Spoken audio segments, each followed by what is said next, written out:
fans, as you can see, we have another letter. Dearest, my adoring fans, I just realized that she typoed that. Good job. She's so smart. This is from my legal counsel that demands this be read. So I have been pretty much just throwing her letters in the trash for the past week and a half. So I guess she got the law involved. Great. That loser Tubble Trucker, not even trying, has been reading the letters I have been sending. Oh, has not been reading the letters I've been sending in. That's on me. I'll take the blame for that. I assume it is due to jealousy, due to how many fans I have and how important I am. I have reached out to my legal team, who have been in contact with his boss, Felix the Cat, and I have written this letter to my fans to explain my absence. I demand that TTWA read this letter live on air, as I know that almost all wrestling fans cannot read. You also cannot properly punctuate your sentences. As to you, Teletubby, I don't understand you. You should be honored to have me as your champion and be chosen as my voice when I need one. Okay, first off, I'm not your voice. I'm the voice of the TTWA. But you are too stupid, and you are clearly jealous of my deliciousness. I'm very delicious, thank you. I should be the focus of the TTWA, and I hereby demand that the TTWA changes its name to the MNMWA. Think of the branding deals, you stupid man. Well, first off, my cat's in charge of our branding deals, and he went all to Purina. I also demand that we cease the T1 Clawmax, no, and begin the M1 Green Max, no.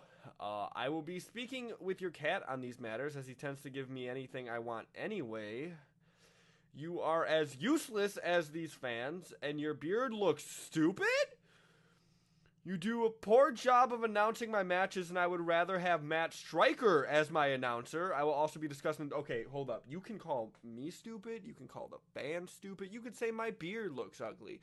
You can say I don't know how to read. You can say anything you want, but the second you compare me to Matt Stryker, I need to do something about this. Commissioner, we need to talk now. Yes, it is about the green M&M. I don't care that her contract's ironclad. She's only as good to us when she's the champion. She's not even good for that. Listen, you're bad at contracts, Commissioner. You're a cat. I get it. I don't know why we let you do contracts. In all reality, I should probably do them as, like, part owner of the company. Well, you know what? You signed a bad contract, and now she's running amok all over the place. Well, there is something I can do about her. You see, I can make sure that championship goes away.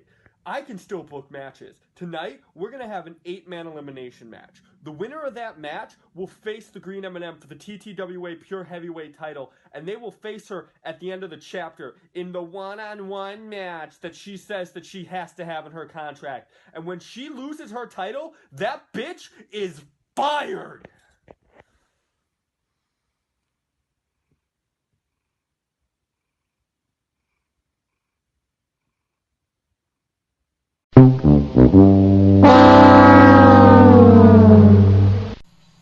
Hello? Am I back? Hold up. Let's see. Am I back? Yes. Hello. Welcome. OBS crash. My bad. There we go. Cool. Let me shut that down right there. Hi, Kitty. Hi, Commissioner. I'm sorry I yelled at you, but she's a problem, and we're gonna give her a challenge tonight. But first, we have some matches. So I went through and I actually figured out the matches for the rest of the tournament. So I actually have them written down, so we don't have to play the fun, oh, well, let's do this game anymore. And I actually noticed some fun things about this, so particularly related to losing. So, David Starr on the B bracket has not won a single match. He is now tied with Nicole Bass for the most losses without a win. He is now 0-3 along with her. And he's still got matches to go. So he needs to win every single match in this tournament to even, like... He needs to win every single match in this tournament, pretty much, or else he's done for. His chances of winning are pretty low, but he could come back and do it. Over on bracket B, our favorite loser, Van Hammer, he was tied for last with Nicole Bass. He is no longer. He has won a match. He is now 1-5, but that's interesting because he's 1-5. The most losses in TTWA history is Charles Manson, who is 5-6. If Van Hammer loses another match in this tournament, he will tie Charles Manson for the most losses total. And that's important to note because here's our matches for bracket A. So tonight we're going to start off with Van Hammer versus Savage. Next we're going to go Beedrill versus Banjo. Then we're going to have Tyson Kidd versus Killer Kowalski. And then Harley Race versus Sunil. So that's going to be fun. Now, I just want to make sure I didn't fuck anything up there. Yeah, cool. So that's what we're doing tonight. And then after that, instead of the Balrog Open Challenge, we're going to have an 8-man elimination match to try and get a #1 contender for the Green M&M, because I'm tired of her. Anyway. So back to bracket A, our first match of the evening, Van Hammer versus Randy Savage.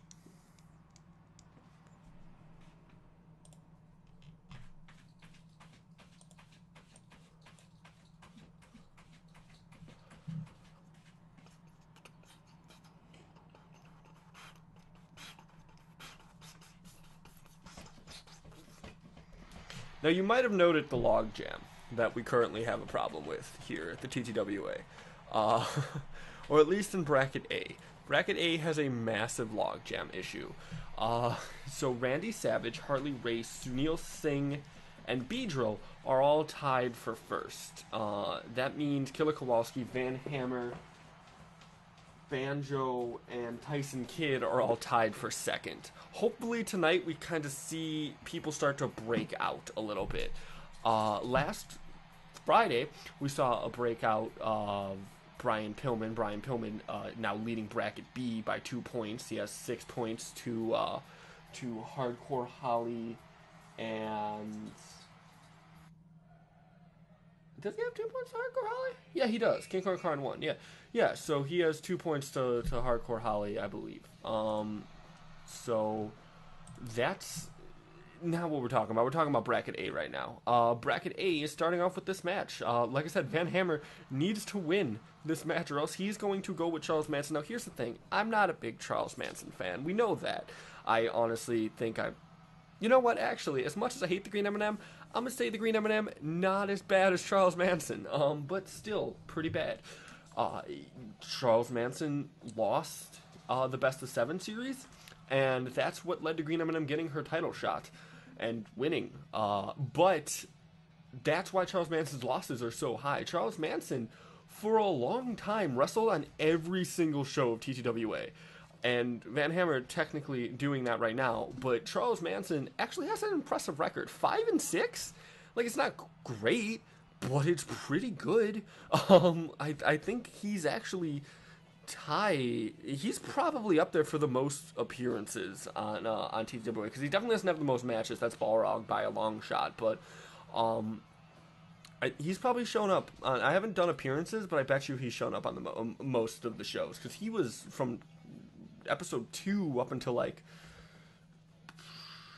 I think let's see, the T1 Clawmax started at what episode? This is 7. This is 18. We're on night 7, so it started on episode like 10ish. He was like a good like 7 straight shows, Charles Manson. And Van Hammer showed up periodically and then ended up in this tournament here as they're striking off, and it just looks worse when you're 1-6 compared to 5-6. It's really nothing less simple than that. Anyway, so back in this match, no one can be complacent here, because if if you lose, your chances of staying in the pack are much, much higher. Do I think we're gonna have like a straight up breakout tonight of like one person's gonna take the lead in bracket A? No, no way in hell. I actually think it's impossible. Let me look here. So like I said, Van Hammer and Savage. We could actually see Savage get 6 points, and he would technically be in the lead. But then we have Beedrill and Banjo. Beedrill can also take the lead there. Then we have Kid and Killer Kowalski. Neither can take the lead, and Harley Race and Sunil. So we could see a leader come in the merge. Most likely, we're gonna have at least a two-way tie, I believe. I think Savage has it in the bag here against Van Hammer. I think Beedrill's going to be able to beat Banjo. Tyson Kidd and Killer Kowalski is not necessarily going to matter as much. And Sunil and Harley Race are... It doesn't matter which one of those two win. There's going to be a 6-pointer coming out of that match. Now, if Banjo and Van Hammer win, we will see a winner. So, really... Or, I'm sorry, we will see a breakout star. So, like, Van Hammer obviously wants to win here, but in doing so, he maybe makes it a little bit harder to catch up to other opponents. Actually, no, he doesn't. No, he just moves the pack forward. This weird mass of wrestlers are all just congregating around point levels, and every week they just move to the next point level. But anyway, Van Hammer going to the top. I think that was like the third Rainmaker Van Hammer's hit. And yes, we are in Japan tonight, but like, come on, man. Stop appealing to the audience so much, Van Hammer. The commissioner, he is taking a sabbatical. He is sleeping, as he does not like getting yelled at. And I have apologized to him. When OBS crashed, I apologized to him. He was cool with it. Uh-oh. Why am I dropping so many frames? Okay, I'm back. I'm good. I'm back. OBS acting real shitty tonight. Oh! Oh my god! That was a headlock suplex. That was rad. And now... Oh, wow, he stuck his head in his pants. Jesus, Savage. A little bit brutal here. Both of these wrestlers worked for WCW at the same time. This is a WCW match. This is, yeah. Anyway, Savage now getting thrown into the rope, or into the corner here. Van Hammer taking him up top. Van Hammer really liking superplexes. He's one of those wrestlers who likes to hit superplexes, and he gets countered right out of it. Now, Savage up top. Surprised he didn't go for the elbow. Does go for like an axe handle, a single axe handle. Does a weird laugh that is not very Randy Savage-y. Van Hammer now striking Savage, going to the top himself. Gonna hit a body splash right on the Savage here. He's out. Savage is out. Both men up at the same time. Savage going for an elbow to the back of the head, pointing to his head, knowing that he is the smarter man. And I would have to say Savage probably a better wrestler than Van Hammer. Savage now running, goes for a knee to the stomach. Van Hammer, though, with the low blow. Van Hammer is tired. Something to watch out for. Van Hammer taunting to the crowd, gets elbowed in the head. Savage gets elbowed in the head as well. Van Hammer now running slower. Did you notice how slow he was running there? Russian leg sweep from Van Hammer. Both men up at the same time, though. He can't keep Savage down. As he's going to go for this headlock. Going to try and regain some of his breath. Maybe try and take some out of Savage here. Savage able to fight out of it, though. Punch to the stomach from Van Hammer onto Savage. Elbow drop from Van Hammer. Van Hammer getting thrown to the ropes here and gets locked in, runs right into a chokehold here. Sleeper hold Van Hammer is able to get out of. Chops at the chest, misses it. Savage in control of the grapple now, elbowing him in the back. Savage going to the top, going for the elbow drop.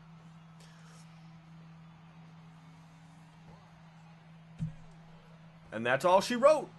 Randy Savage technically winning bracket A at the moment. And Van Hammer has tied with Charles Manson for the most losses.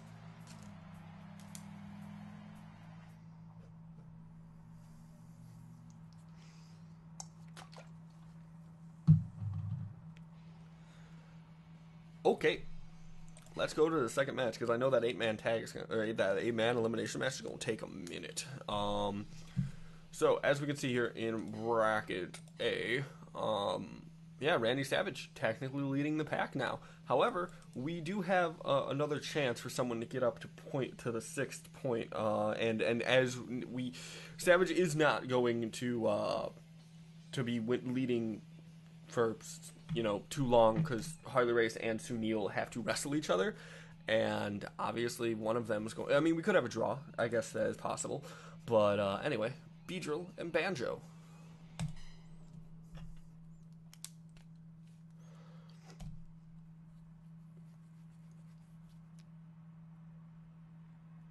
Now, here's the thing about these two kids, right? They both impressed the hell out of me. Banjo, he might not have a high amount of wins to his name, but he is at least trying. Meanwhile, and to be fair, he's taking his opponents to the max, and he has won a match. Like he isn't, he's only 1-2 so far, so he has time to swing it around, especially in this bracket where no one can really seem to take the proper leading. But yeah, no one's really established himself, so like Banjo still has time to do so. He is going to have to do a little bit of work to do so. He does have to go up against Savage now, who technically has 4 points on him. But it's possible. It's still not impossible.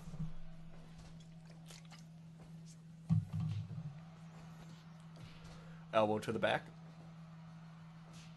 Chop to the chest here.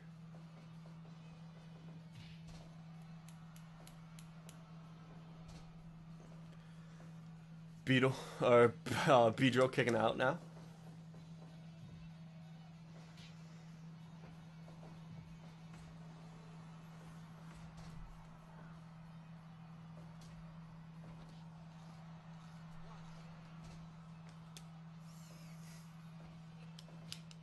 This is still anyone's tournament. As we said on Friday, if you were to get 8 points below an opponent, you're done. You're done. However, no one's really in danger of that in this bracket, at least. David Starr is in danger of it in his bracket, but that's not the bracket we're doing tonight. Now, as far as the remaining rounds go, we're still in the money. You would, at this point, Banjo would need to win every single match, or he would tie. So it's not maybe the best for the lower bracket people.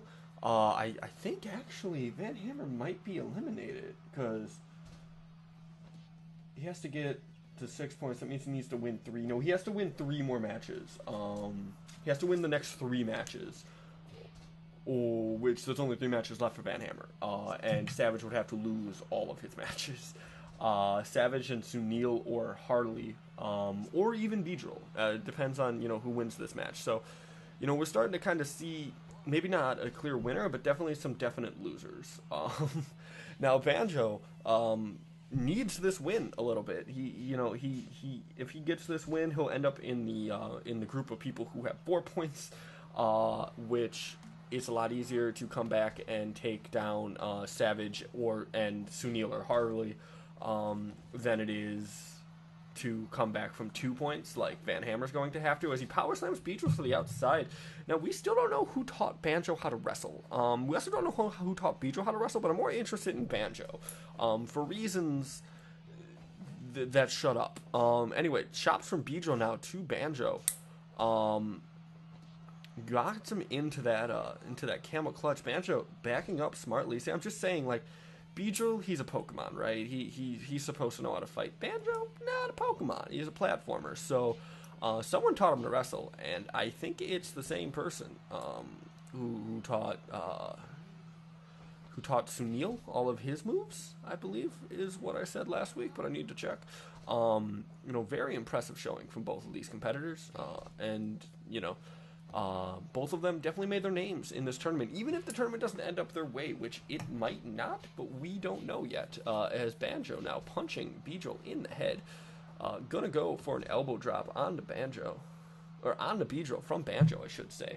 Now, Beedrill, ooh, chop, picks him up, chop, picks him up, chop, picks him up, chop. And that's that weird, unorthodox style of Beedrill that we've come to know. He does a lot of weird-ass moves for weird-ass reasons. And he goes, and he gets elbow dropped in the back of the head. But, yeah, Beedrill's a very strange wrestler, very unorthodox style, very hard to predict as he hits a cross body there. He's doing another run and goes for a senton. A 450 senton. Like, Beedrill's crazy. He's a very, very interesting person to watch wrestle as he hits a Hurricane Rana. Oh no, I'm sorry, Frankensteiner. Frankensteiner is the pin one, I think we decided last time. Maybe I'm wrong. Shit. Anyway, big boot from Banjo, though, levels Beedrill. Now, Beedrill has actually had this problem this entire tournament in which he is not the power wrestler, but he has gone up against power wrestlers almost exclusively. He will continue to do so until, like, the last night of this tournament, because everyone in Bracket A, with the exception of him and Sunil, are technical wrestlers. Or, I'm sorry, are power wrestlers, are big moves, whereas Beedrill is a lot more technical, a lot more submission-based. And honestly, it's worked out well for him. He's only taken one loss so far in this tournament, which so has everybody else. So, you know, he is still at the top of the pack. He could very well beat Banjo tonight and be involved in a tie for first place, which would be, you know, I think he was one of the, no, he wasn't one of the people who had 0 wins, but I didn't expect him to do this well, is what I'm getting at here, is he locks Banjo into a brutal submission. Banjo's able to get into the ropes. Banjo now punching Beedrill down. Lariat from Banjo. Banjo, also very impressive. As we've mentioned, has the stamina of a character whose entire, you know, time in the limelight involved him running and jumping very high. So he can keep going. You can't take down Banjo. Also, he's a fucking bear. So, you know, wrestling a bear is pretty rough. And both competitors going down there. Oh, another senton from these two characters. Both of these guys, they're out to make a name for themselves. And you got to think there's a lot of respect in the ring between the two of them. As Beedrill gets pinned here, Banjo almost getting a 3 count. Close, but no cigar. Beedrill going for the lariat. Banjo with the belly to belly onto Beedrill. Picks him back up. Knows that he has to do a little bit more to take Beedrill out. Beedrill is wily. He's sinister. He's hard to... He gets in your head. And I think Banjo, being young, being impressionable, maybe... Ooh, well, this might be it here. Gets that leg hooked on that suplex. No, Beedrill's able to get out of it. Banjo's young, and he's impressionable, and he's probably more open to mind games than anybody else in this tournament so far. So Beedrill gonna be looking to exploit that. Banjo punch to the stomach of Beedrill here. Beedrill now in control. Irish whips Banjo, sweeps under him, chops to the chest, and once again, that's the mind games of Beedrill, because now Beedrill has shown to Banjo, look, I can just get under you. And like that chop to the chest didn't really even do a lot. It was more so just a disrespect to Banjo. Not to actually disrespect Banjo, but to get in his head, to make him angry, to make him maybe make some mistakes. Banjo now taunted to the crowd, goes to the top rope. This might be the mistake that Beedrill wanted. Not able to capitalize on it, though. Takes an elbow for his problems and chops to Banjo from Beedrill. Punch to the head. Banjo drops. Beedrill running. Senton again. Beedrill going for a leg kick, trying to take down the vertical base of Banjo. Misses it, though. Banjo retaliating with a headbutt. Beedrill going for the eyes, once again, trying to get into the mind of Banjo. Sweeps under him, chops to the chest again. Banjo ran right into that twice now, and that's gotta mess with Banjo. He looks tired, too. Beedrill's definitely run him out. Just stands there and gives his knee right to Beedrill's stomach. Beedrill does take it, though. Gets punched in the back of the head now. Beedrill chopped to the chest. Both competitors just standing and falling. Elbow to the back. Banjo falls again. Beedrill looking maybe to end it here. Running body splash on the Banjo. Banjo gets right back up, though. Fighting spirit from Banjo. Banjo goes for a lariat, misses it. Throws Beedrill to the outside, however. He's going to the outside as well. Yeah, this is exactly what Beedrill wanted. Banjo, he's making bad decisions now. He's fighting on the outside, which can turn against you, as Tyson Kidd has shown with his loss to Randy Savage. Pokes to the eyes from Beedrill. Beedrill taunting to the crowd, gets into the ring.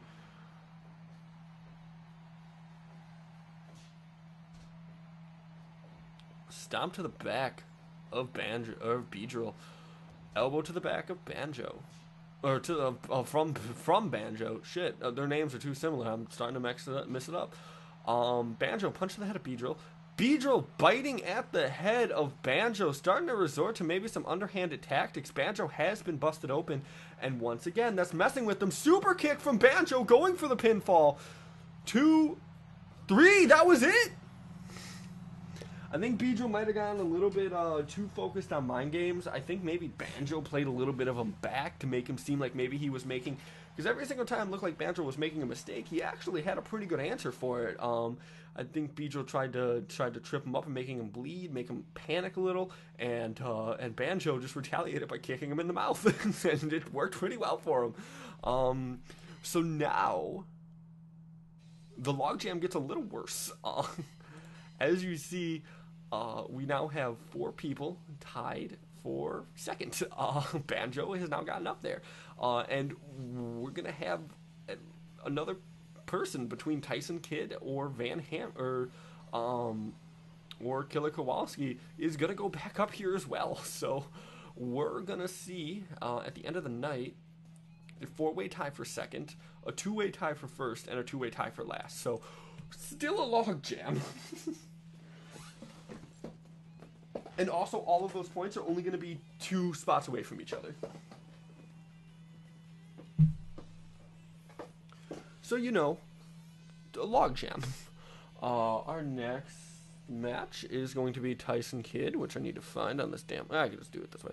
Versus Killer Kowalski, which is right here.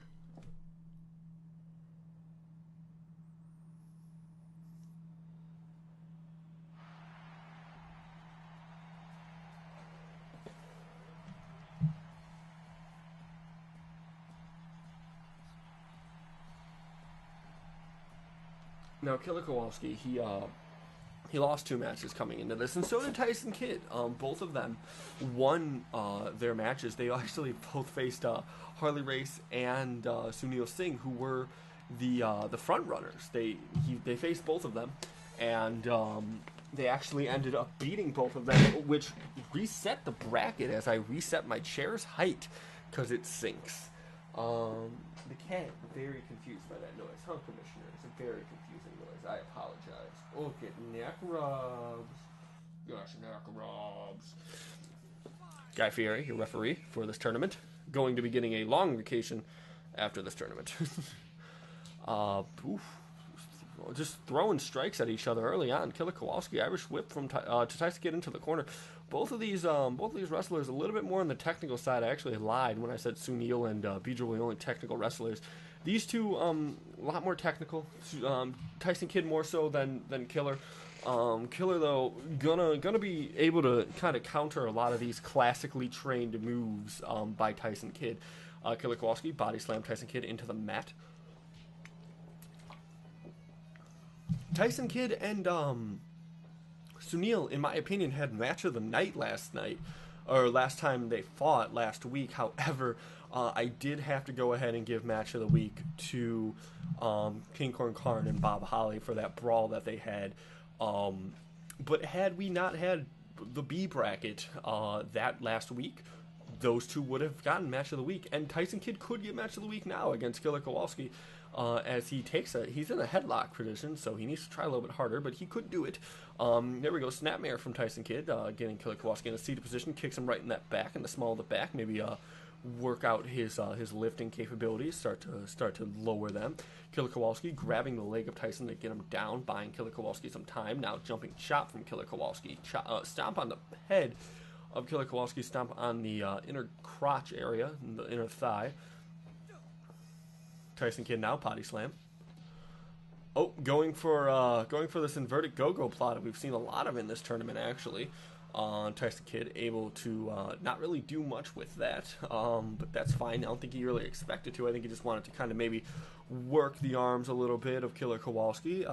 Tyson Kidd, his speed and you know, his kicks and his strikes that Killer Kowalski maybe not the most used to, being that that's not really in his era, really helping him out here. He has been in control of this match as Killer Kowalski looks to try and change that. Stomp to the kind of crotch of Tyson Kidd. Killer Kowalski now in trouble though with the headlock takedown from Tyson Kidd. Ooh, and look at that. See, that's just exploiting Killer Kowalski's maybe not so knowledgeable on some of the newer, more cruiserweight style moves. As he goes a headlock, punches, dragging Tyson Kidd into the center of the ring. Gonna pick him up, kick his back for some reason. Killer Kowalski beautifully ducking that. I think that was supposed to be a head scissors, and it just didn't materialize from Tyson Kidd. Tyson Kidd going for the leg kick there on the much taller Killer Kowalski. Killer Kowalski getting stomped on in the back. Single leg Boston Crab from Tyson Kidd, using that long leg of Killer Kowalski against him as he uses it as leverage. Both competitors, Irish whip, they both stop at the ropes. That was good ring awareness from both of them. They both knew what their opponent was planning. They both knew that maybe they didn't have enough time to capitalize on whatever it could be that their opponent was going to do. So they both stopped. Hello, Commissioner. How are you? You're a good kitty. You're a good kitty, Commissioner. Come here. You want to be on camera again? No, come here. Come here. No, you go. You do a hike? No? Okay. Commissioner does not want to be on camera. Oh, headlock takedown from Killer Kowalski now on Tyson Kidd. Punches to the head. Killer Kowalski now in control. Running stomp. Elbow to the head, though, from Tyson Kidd into a body slam. Tyson Kidd looking to maybe get momentum back in his corner, which has really been for most of this match. Tyson Kidd's kicking the back of Killer Kowalski. Killer Kowalski picking Tyson Kidd up in this crucifix position there, looking it looks like some kind of a sideways torture rack. Killer Kowalski looking tired though, unable to keep up with the much more young, much more agile Tyson Kidd, as he is a swing neck breaker. Getting locked now into this, like I said, modified go-go plata we've been seeing a lot of.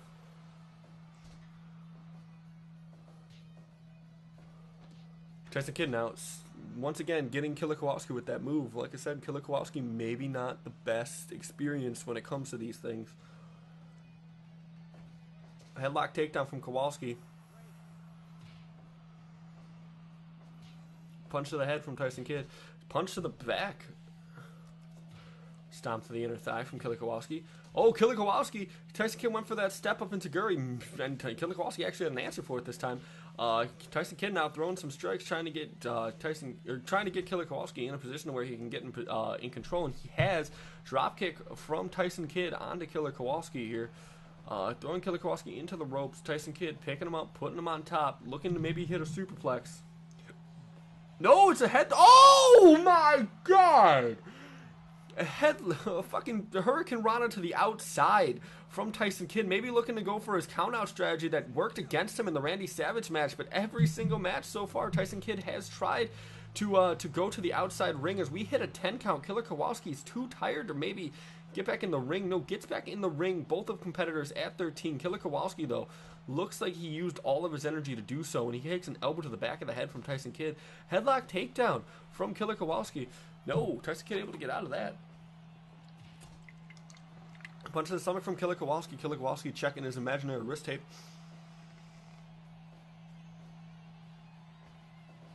Tyson Kidd throwing Killer Kowalski into the ropes. Drop kick. Both men down. Both men up at the same time. Killer Kowalski, though, man, he hasn't really got much left. He's stunned. Tyson Kidd should look to finish this shortly. But maybe Killer Kowalski can come back with one last rally, one last Hail Mary here. Killer Kowalski just going down at every single thing Tyson Kidd does, though. He's too tired to capitalize, and then he moves. He needs to kind of just get something going here and end it. Tyson Kidd with the roundhouse kick to the back of Killer Kowalski. and an elbow to the back of Killer Kowalski. Tyson Kidd maybe not going for the finish, which is strange. I'm not really sure what he's thinking there, as now Killer Kowalski does have momentum in his corner. Headlock takedown from Kowalski. Kowalski needs to end this now, or else he is going to be in trouble. Killer Kowalski in control of the grapple run, meets some shoulder tackle, checks his tape. That doesn't exist. Knee drop onto Tyson Kidd. Tyson Kidd has been busted open. Killer Kowalski, 1, 2. Oh, Tyson Kidd kicking out from a pool of blood. Tyson Kidd now bloody. Elbow to the back of Killer Kowalski. Tyson Kidd going to the top rope, thinking he's probably needs to finish this. Hits a body splash onto Killer Kowalski. Goes to the top rope again. And a moonsault from Tyson Kidd. Locks him in to... to a submission hold. Killer Kowalski able to get out of it, though. Killer Kowalski's a little bit too tough for submissions. Jumping chop and then a knee drop from Kowalski, and now locks Tyson Kidd into a gut claw. Tyson Kidd able to get into the ropes.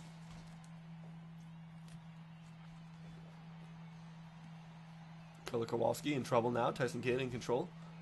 Tyson Kidd, run, step up, elbow drop, but Killer Kowalski didn't even look like it got phased by it as he body slams Tyson Kidd.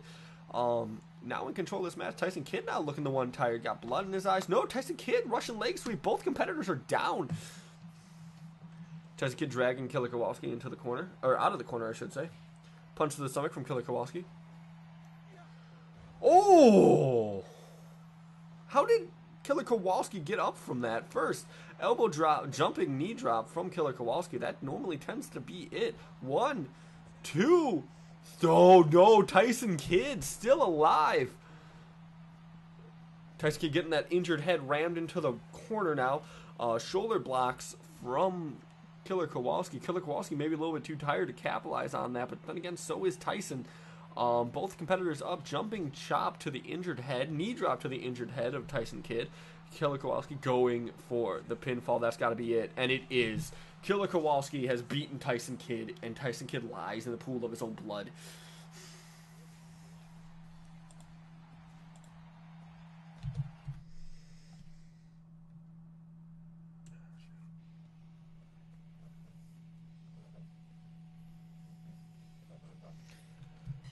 So Tyson Kidd now joins Van Hammer down at the bottom of the bracket, and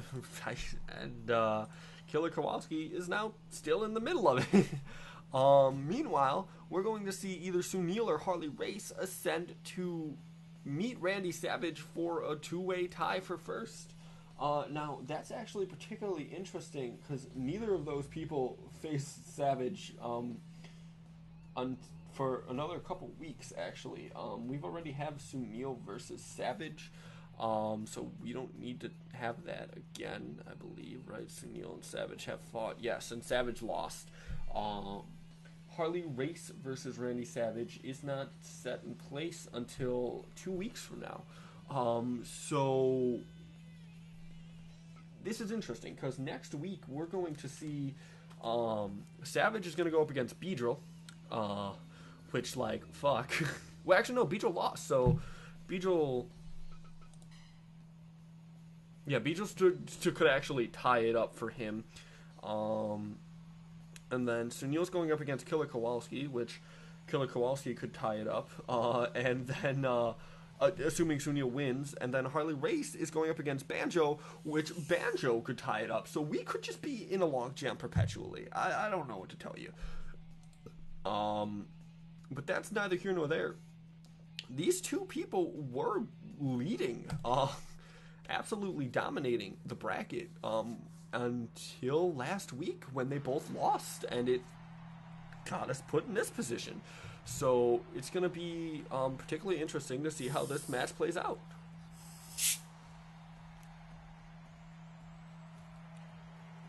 We thought that maybe this match would be for the whoever's winning the bracket, but as now we're just going to reshuffle who's the person in the two-way tie.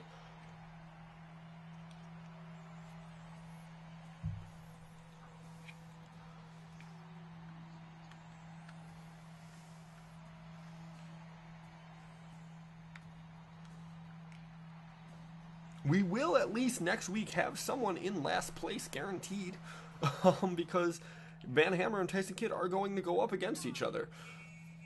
Anyway, the two leaders of the tournament, or at least former leaders of the tournament, going off at each other. Harley Race now, power wrestler, lariating Sunil. Sunil with the double leg takedown. Clubbing blow to the back of Sunil. Harley Race dragging Sunil into the center of the ring. Harley Race with the European uppercut, a lot more classical wrestling from Harley Race, but Harley Race still more of a brawler. Sunil shown a lot of submission bases in the past few weeks, a lot more than we probably anticipated here at TTWA. Oh, Sunil, look at that, ducking and dodging Harley Race's lariat. Why do I keep wanting to call it an elbow? Sunil with the backdrop on a Harley Race. Test of strength here. Harley Race looking almost won it, but couldn't actually finish it off, and he gets out of it. Sunil now in control a little bit as he gets kicked in the chest from Harley. Harley clubbing blow to the back.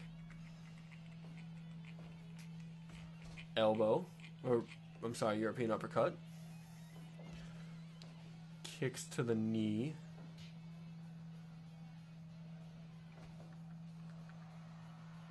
Sunil now with the test of strength, double leg takedown, able to actually get down Harley Race here as he goes for his patented elbow arm checks on the Harley Race here. Going another arm wringer from Sunil, and Harley Race another European uppercut, dragging Sunil into a more preferable position. Hits a body splash right on his head. And a snapmare from Harley Race. This has been all Harley this tournament, or this match so far. Harley Race stomping at the knee of Sunil. Sunil looking to get a little bit more going for him here. Shoulder blocks to Harley Race. Harley Race power slam onto Sunil.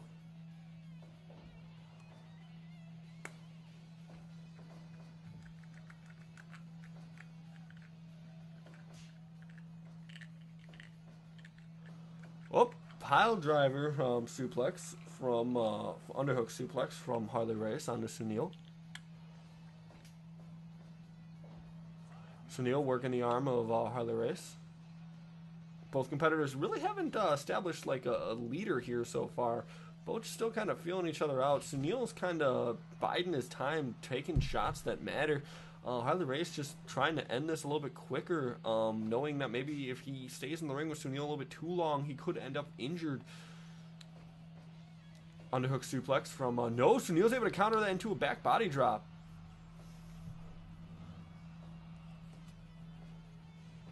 Chop to the chest. Misses. Harley Race going for an early pinfall.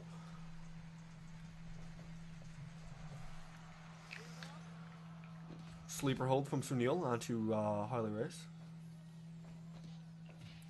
Ooh, hip check from Sunil. Getting into Harley Race's face here. Driving an elbow into Harley Race's head. Suplex. No, knee to the gut from Harley Race. I don't know why I said suplex. That was a fireman's carry. Oh, look at that. I love that ankle lock. I love it so much. It's so good looking. Hip check from Sunil. Sunil going for a roll up a little bit too close to the ropes. Harley Race knows better, going to get out of it.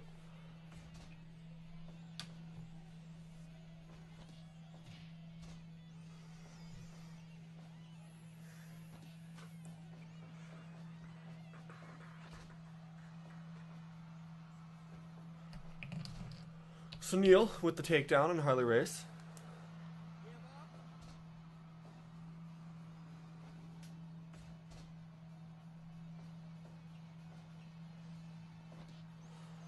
Sunil now driving his elbow into the head of Harley Race and working that arm as well. That's very interesting to note that Sunil is pretty much targeted the arm exclusively. Muay Thai knee going to the top now is Sunil. Sunil may be deciding against it as he gets back down. Irish whip from Harley Race. Just a simple elbow to the chest. Two? No. Sunil's able to get out of that. Sunil now with the surprise roll-up. One! No. Harley Race knows better than that. Harley Race is the veteran. Underhook suplex from Harley Race onto Sunil. Knee drop from Harley Race onto Sunil.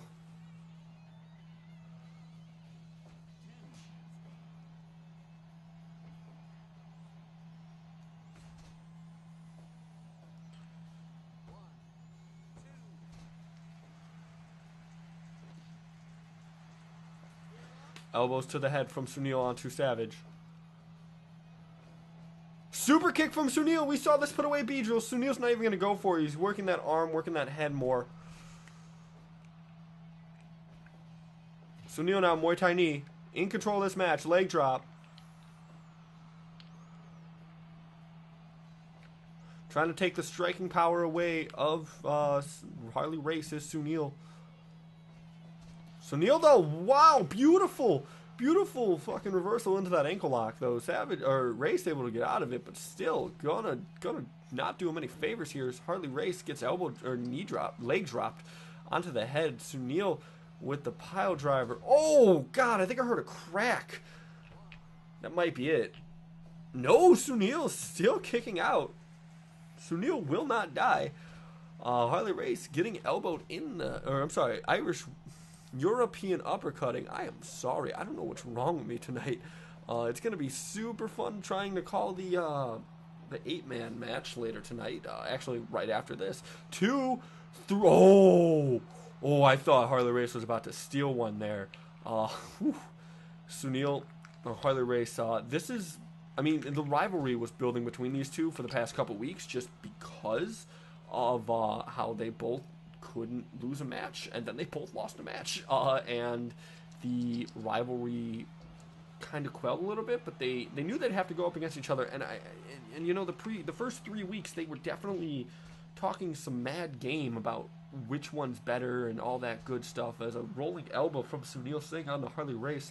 So these two really couldn't wait to get in the ring with each other. Another pile driver from Harley Race. Sunil really needs to just start to worry about his own health, not even his professional health. But no, Sunil kicks out.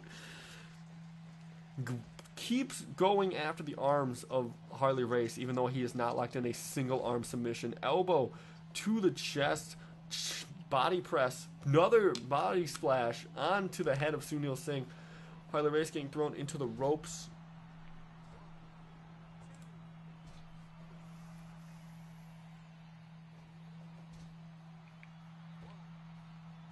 Is that it? No.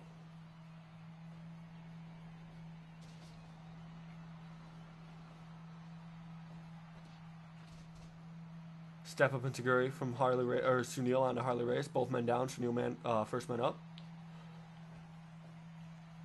Harley Race, ooh, knee. Right into that elbow of Sunil. Sunil with the super kick, though. Locking it into a sharpshooter is Sunil. Harley Race needs to do something. He's able to actually maneuver his way out of it.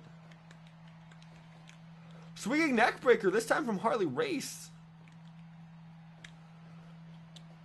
Irish whipped Harley Race. Oh my god, Sunil with a, looks like he grabbed the head and also did a hip toss. Harley Race in a sharpshooter, in a bad position, don't want to be here. Sunil really wrenching it in. Harley Race able to get out of it as my game kind of hiccuped a little. Or I mean, as we had trouble from the camera truck, which is run by Felix's other cat friends. As Sunil now gets a knee right to the chest from Harley Race.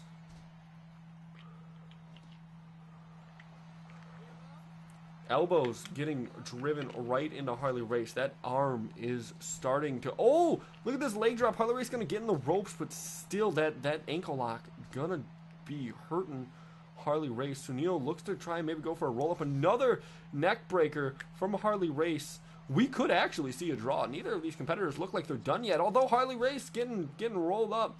Able to realize that Harley Race really is a ring general. He knows when you're going to roll him up as he hits a belly-to-belly suplex on Sunil. A splash to the head of Sunil.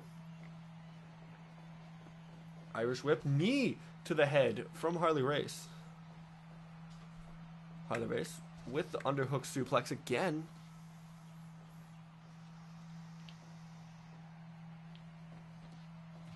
Hip toss, hip check, I should say. Once again, going after that arm. I guess this is technically a submission, although I haven't ever really seen Harley Race in any danger here. We are at 20 minutes, only 10 minutes left in this contest, and neither of these competitors look like they're done. Step up enziguri from Sunil on the Harley Race. Mule kick to the head.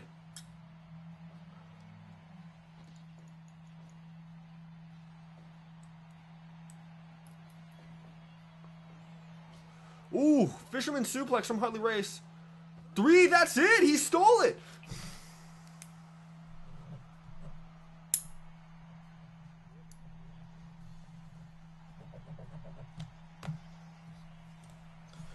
Okay, so we have a two-way tie for first between Harley Race and Randy Savage. Those two men will not meet for another week. Next week, Harley Race will be going up against, let's see here, Banjo. And Savage will be going up against Beedrill. So we could see this get shuffled. We could see Beedrill swap with Banjo. Or, I'm sorry, we could see Beedrill and Banjo going up to the top and starting another four-way tie for first, or we could see one of the men break out. We could see them stay. However, if both of these men win their next match, they will meet. I mean, they're going to meet anyway, but in 2 weeks, they're going to meet, and that will determine who would be in first if they win next week. But that's all hypotheticals. You need to worry out right now if you are Tyson Kidd and Van Hammer. They only have another 6 points to win. You gotta start to worry. Harley Race and Randy Savage can't win another match. And they still have to face each other. So Tyson Kidd and Van Hammer's best hope at this point is to tie. Which isn't good. They need to tie one of these two men. If either Harley Race or Randy Savage wins next week, then Tyson Kidd and Van Hammer are pretty much eliminated. Because one of these men's going to get 8 points. That much we know. At least 8 points, because they still have to face each other. Tyson Kidd, if he were to win Tyson Kidd and Van Hammer, if they were to win the next 3 matches, they would only end this tournament with 8 points. So next week is an important week for Tyson Kidd and Van Hammer. Meanwhile, this middle clusterfuck still could pop back up here, really, at any given point in time. Those, once again, 6 points remain. So even if these guys win next week, it puts you in a bad position if you're here and you lose. But these guys don't need to sweat so much right now. These guys do. Next Friday, this Friday, we are going to see Neptune Man, who is currently in second, a very strong second, going up against Ray Hachero, who's maybe looking to get into that second place. Neptune Man looking to grow into this cluster. I'm sorry, I didn't realize there was not a breakout yet. Yeah, there's totally a break. No breakout winner right here. Pillman is going to go up against King Corn Karn, who's been really impressive lately. Even though in loss, he's been really impressive.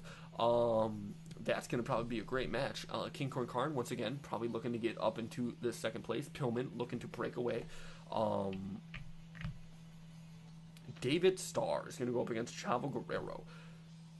If David Starr loses, he's pretty much done. To be fair, he's not looking great, but if he loses, he's done. He's gone. He'll still be wrestling, of course. It's a round-robin tournament, but he won't have any chance of winning. Technically, there's mathematicals to where he could actually end up, like, tied or something, but they're so fucking out there. It's like everyone needs to tie a bunch of times and stuff. It's not going to happen. And then that leaves Harko Holly versus Martin Burns. Martin Burns, once again, pretty strong showing that first week, and then nothing. So we're going to see if he's got, more in the tank, or if he's just being eclipsed by all these younger wrestlers. Oldest man in the tournament by far. Anyway, though, as we save, I am going to go use the bathroom. And in the meantime, I will leave you with. Hold up.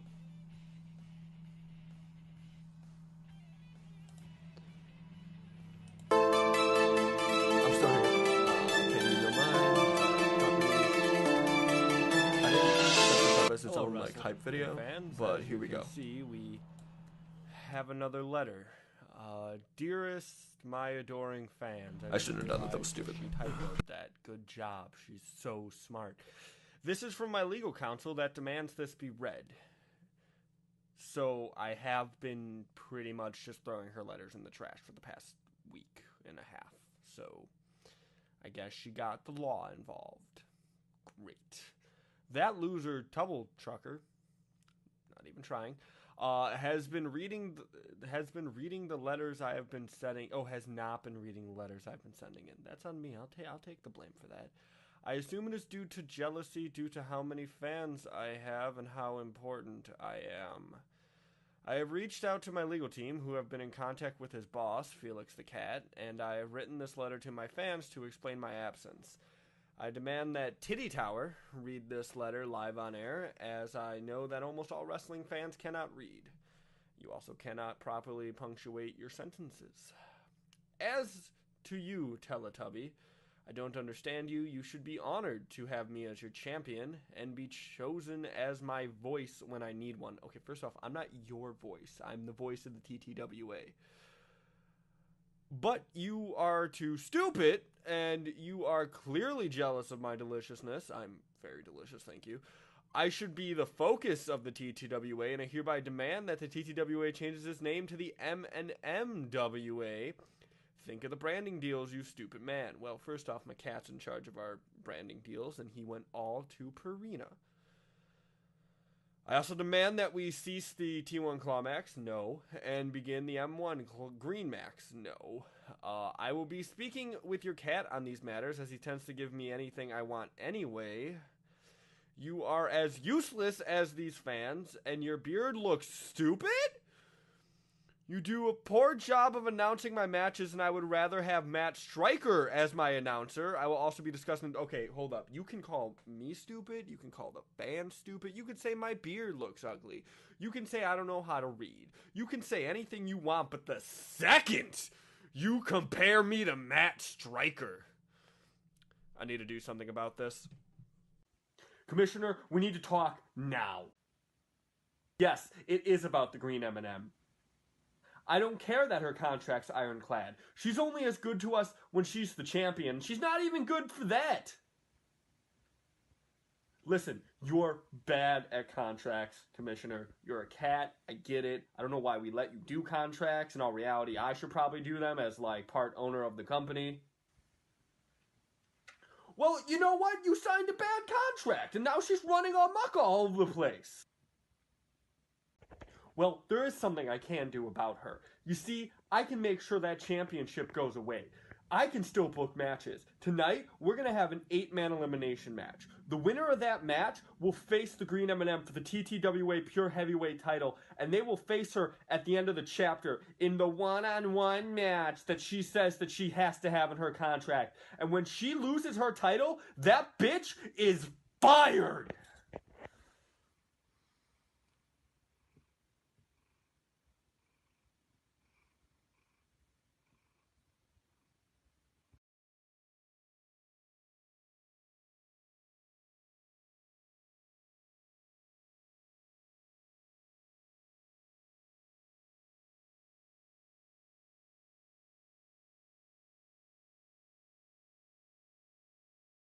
I didn't realize that ended. I would have put it to repeat. Oh no, this is the wrong stream settings. Hello, I'm back. Can you hear me? Do I sound good? I do. Can you hear the game? Probably not, because I muted it. There we go. Cool. Okay, I'm back. Hey, what's up? How are you? Okay, so, if you watched that video, then you know that this match is a #1 contenders match for the Green M&Ms. TTWA Pure Heavyweight title. It's been a while since we had one of those matches. So let me explain to you what the TTWA Pure Heavyweight title is. there's the TTWA World Heavyweight title, which is fought in a barbed wire death match, or landmine death match. I honestly forget which one. It's the one where the ring explodes after 5 minutes. So I decided to have just one for normal fucking matches, and that's where we are right now. So the winner of this elimination match will go up against the Green M&M at the end of the tournament. At the end of the tournament, we're going to have the main event being the 2 winners of each bracket going up against each other. And we are also going to have some title matches. So let's figure out who that first title match is. Fairbear is going to be your referee for the evening, and it's going to be all of these competitors going up against each other. As you can see, the Green M&M is currently our champion. So, as we wait for them to load in. Uh-oh. Uh-oh. Don't break, game. Don't break. I don't know why the game would break, but it might break. Hey, there we go. We got Giant-Headed Animal, Don Kent, Sheva, Elcanic, Hideo Itami, The Shard, Roy Hefferman, and Estonian Thunderfrog. Big Chikara. Big Chikara. Anyway, let's begin. Just kidding. Let's, first off, CPU level 10. No. Unlimited. We need unlimited CPU speed. We're gonna actually bump it to 125 just because it's kind of late. Top rope elimination on, lumber off, tornado on. Oh shit! You know what? These aren't the competitors at all. I apologize. It's been a while since we've done one of these matches. That would have been a tag team match. We need to go to Battle Royale. Your referee for this evening, Brian Zane. And this is going to be, the T1 ring, random select. There we go. So, different people this time. Still a lot of Chikara.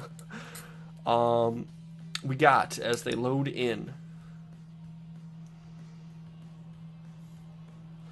we got Dos Caras, Dick Hertz, Ice Cream Jr., Dominic DeNucci. Then we have Dragon Rojo, Dio Brando, M. Bison, and the Repo Man. One of these people will go up against the Green M&M. We just don't know which one. But we'll find out.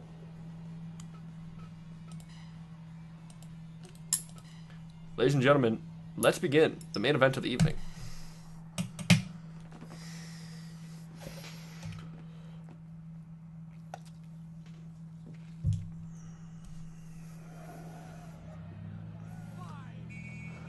Dick Hertz and Ice Cream going at it. Dos Caras, M. Bison, Dragon Rojo, and Rollo? Yeah, whatever. And that guy, shit, I forgot his name already.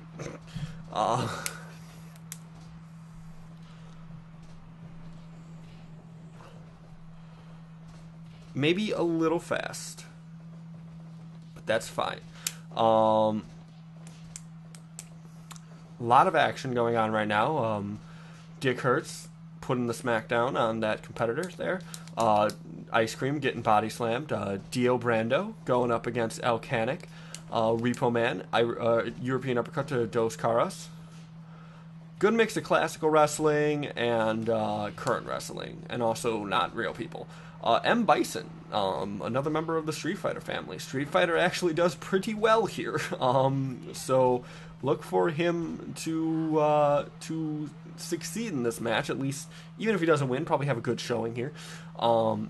As Dick Hertz now, but military press slam to El Hijo del Ice Cream.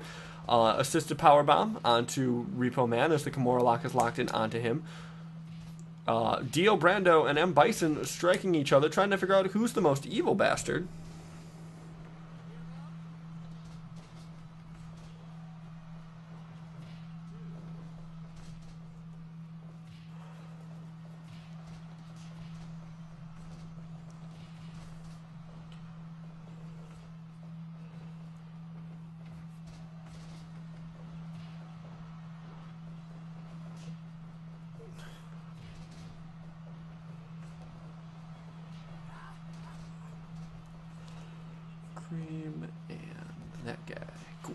Dragon Rojo, Dos Caras, both from Mexico.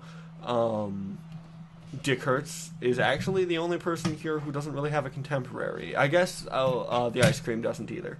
I guess they're both, their names are funny, so we're going to say that both competitors are, Now, is Dick Hertz one of the joke characters? Because I will say, I have put a bunch of joke characters into this that only do like one move. Case in point, Go to Sleep, who we've yet to see, and I'm really pissed about it. You can imply what Go to Sleep's power is, or move is, based off of their name.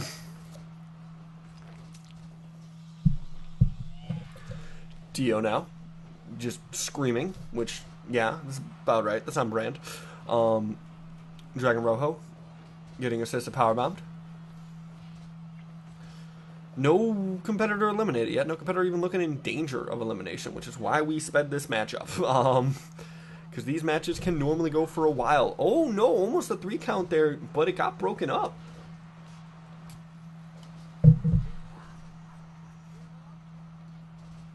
Repo Man cranking on El Hijo del Ice Cream. Trying to get that soft serve.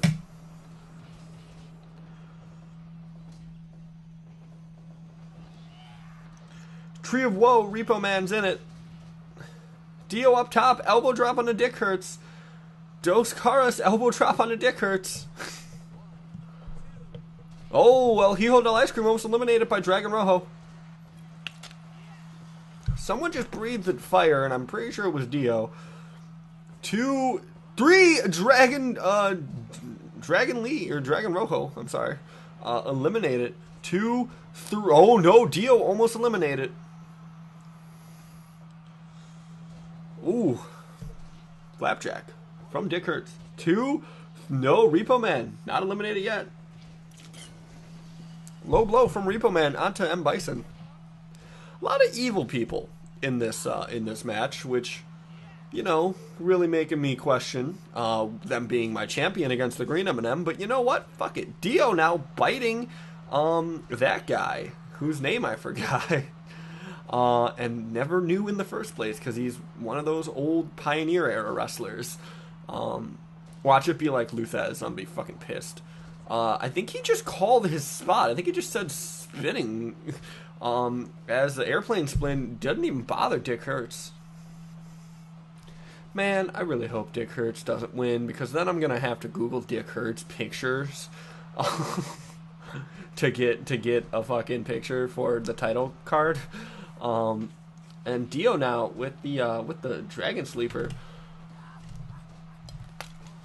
Dio rolled up, able, not really getting anything out of it. M. Bison pinning Dio. Dio kicking out at 2.9 though. Someone's bleeding. I believe, yeah, it's that guy. 1 count from something. I didn't even see where. Still a little bit too chaotic to call anything. Dio with the kick to Dick Hertz. Those two have been going at it. It's a great looking Dio. M. Bison now, stalking that straight jacket. Punches being exchanged between the two evil monsters. Oh, Dio got ran right into by El Hijo del Ice Cream. Dos Caras running right into El Hijo del Ice Cream too. Apparently El Hijo del Ice Cream is a running into target.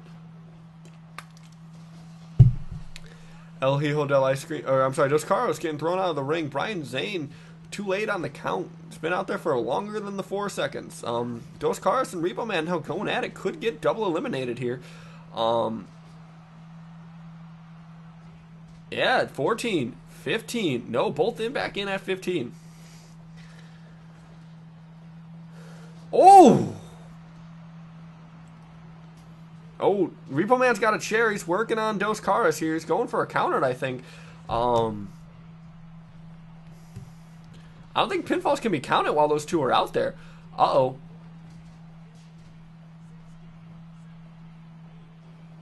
Oh, both back in at 18, though. Barely making it in as El Hijo del Ice Cream gets pancaked. He's out! He got flapjacked. He's done. And M. Bison was definitely in a pinfall. That was definitely a 3 count, but Zane didn't see it. We're down to 6 people. No, we're down to 5 people as Repo Man gets eliminated. Airplane spin on the Dick Hurts. Dio also hit a sick ass backflip moon stomp, and I didn't call it when it happened, but it was dope. Oh no, he got eliminated too. Whose pinfall is it? Both men kick out. That was definitely a 3 count on Dick Hurts though. Our final 4: Dio, Dick Hurts, Dos Caras, and M Bison. M Bison now body press. No, Dio not able to put an end to him. Dio now with the roll up, or getting rolled up. I'm sorry. Dos Caras, no, nothing. All the competitors fighting on El Hijo del Ice Cream's dead body as Dio runs right into Dick Hurts. Oh, Dick Hurts gets missed by or misses Dos Caras and then gets a face full of fire. Bison just taunted and then ran directly into Dio. Okay. Dick Hurts getting stomped away now. Dick Hurts getting bitten. Bloody is Dick Hurts. Punch to the head from Dick Hurts on Dio. Dio getting punched again. Dos Caras now picking him up to a power slam. No, he just gets dropped, which is probably actually worse. As Dio with the uppercut on M Bison. These two have just been going at it. There's a rivalry there for sure. Dio now body splash. 2. No, he's able to get out of it. 1, 2. No, he's able to get out of it. That was definitely a 3 count, but Brian Zane, he's having a hard time keeping track of everyone. Dos Caras, elbow to the back.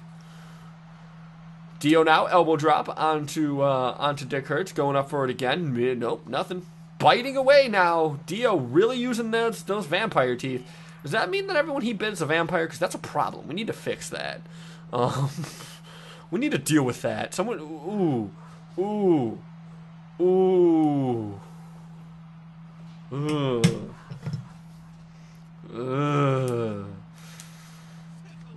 That's a problem. He gets flapjacked. The maybe now vampire Dick Hurts and Dos Caras, the 2 vampires, fighting off against each other. Technically, Bison's the only not vampire as he's striking Dio. The vampires pitting each other. Dick Hurts, Dos Caras. He does eliminate Dos Caras. We're down to the final 3. Dick Hurts looks tired though. Dio and Bison. Bison, no, he kicks Bison out of it. I mean, I guess maybe he wants to fight for Supreme Vampire. Maybe the vampire hasn't taken hold. We're not really sure. Nope, that's the same taunt that Bison did when he just ran right in Dio with no actual move, and once again, he didn't do anything. Bison now with that flapjack. Dio trying to light him on fire with his mouth, and just multiple kicks to the head from Dio. Dio now, fireman's carry, dropping Dick Hurts right on his knee, and then Bison dropping his knee right onto... Oh! Sling Blade!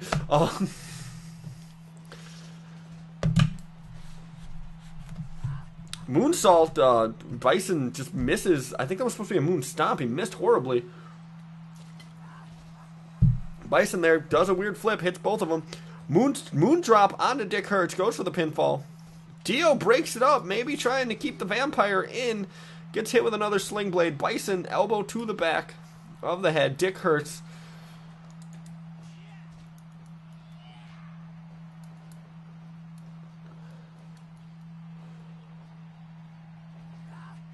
Oh! Sister Abigail from Bison. Dick Hurts, instead of going for a pinfall on either man, just kind of flexes his muscles.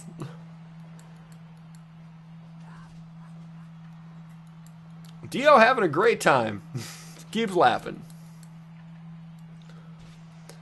Elbow to the head of Dick Hurt. I'm sorry, of Bison.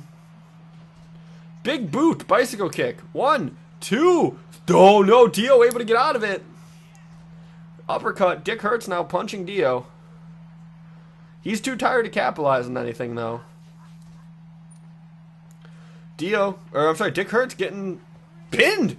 It's Bison and it's Bison and Dio. Oh, Dio gets thrown right into Dick Hurts. Oh, turned himself into a missile for that headbutt. Sister Abigail from Bison onto Dio. This has been all Bison so far. Dio Irish whipping Bison. Goes for an octopus stretch.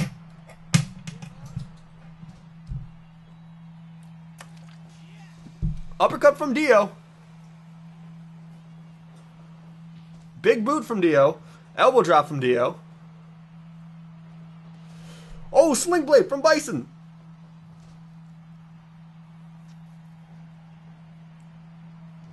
Bison getting a face full of fire from Dio.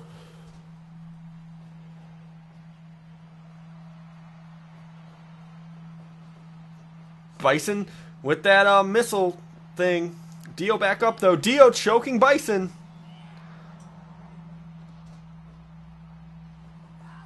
Bison with the Sister Abigail stomping away at the back of Dio. Goes for the pinfall in the ropes. Dio able to get out of it. Dio now striking Bison. These two have been going at it all match.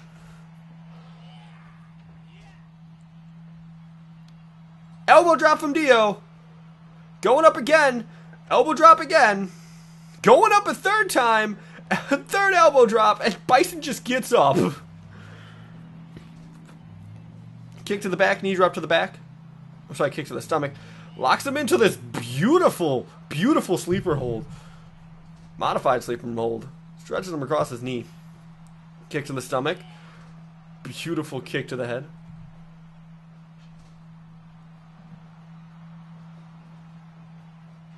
Drop kick to the prone Dio. Sling blade. Both men down.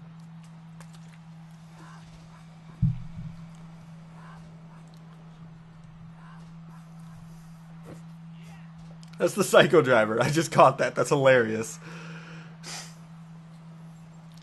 What's Dio got? Went for a drop kick. Bison went for a chop. They missed each other.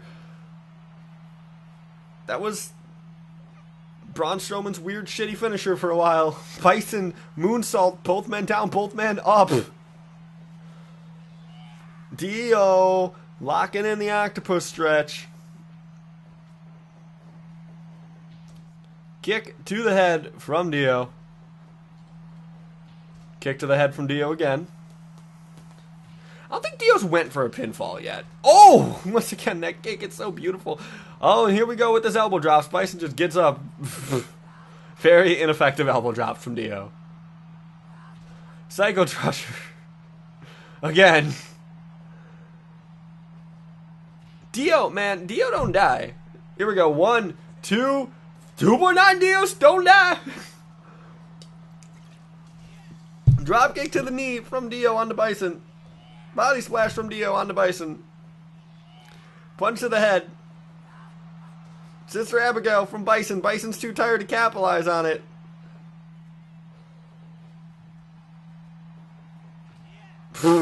Weird running corner kick. Oh my god, with the fucking elbow drops, Dio. Elbow from Bison.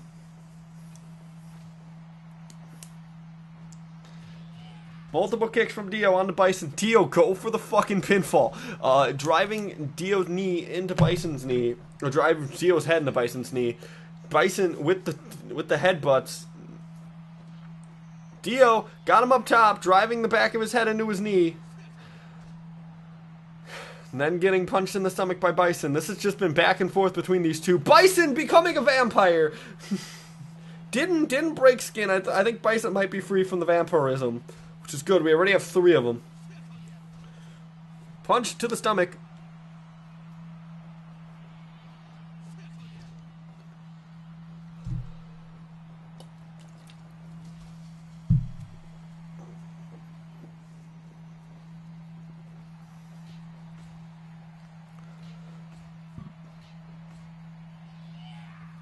Headbutts from Dio.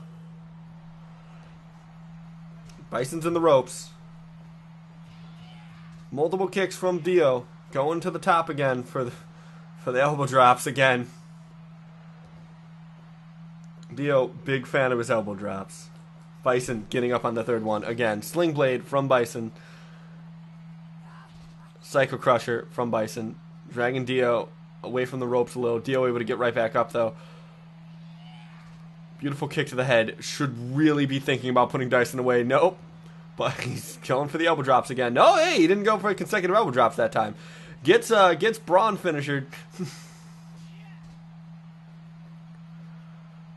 Oh my god.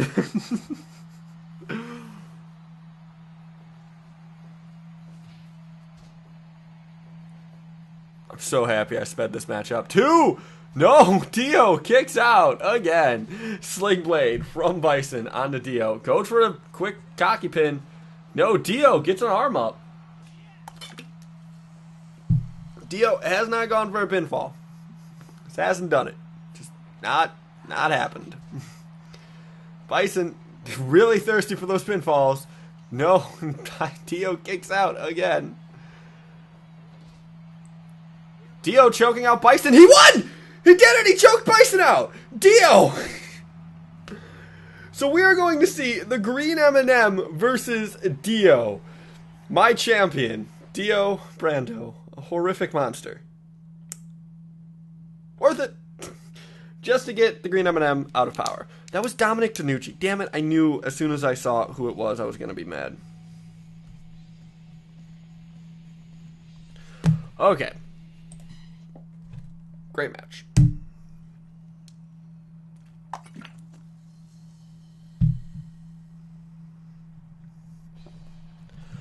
Okay, so that was it for TTWA. If you like the show, go ahead and subscribe to the YouTube or follow the Twitch or do whatever you want, man. Follow me on Twitter. It's Totem Trouser or twitter.com/Totem Trouser. And then yeah, I hope you guys enjoyed yourself. Goodbye.